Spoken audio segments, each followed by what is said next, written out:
Morning everyone, this is Chris TV, nagbabalik.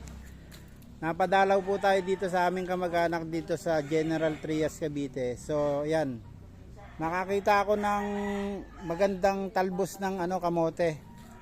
So nainganyo akong mamitas para isaw-saw lang sa bagong, okay na to. Yan, dito tayo ngayon sa General Trias, Cavite. Shout out to everyone guys. Thanks for watching. Like, follow, and share.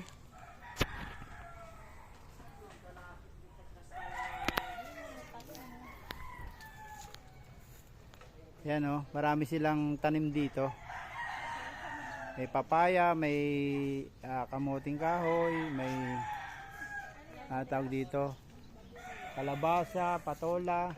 Hindi dito na yata yung bahay kubo eh.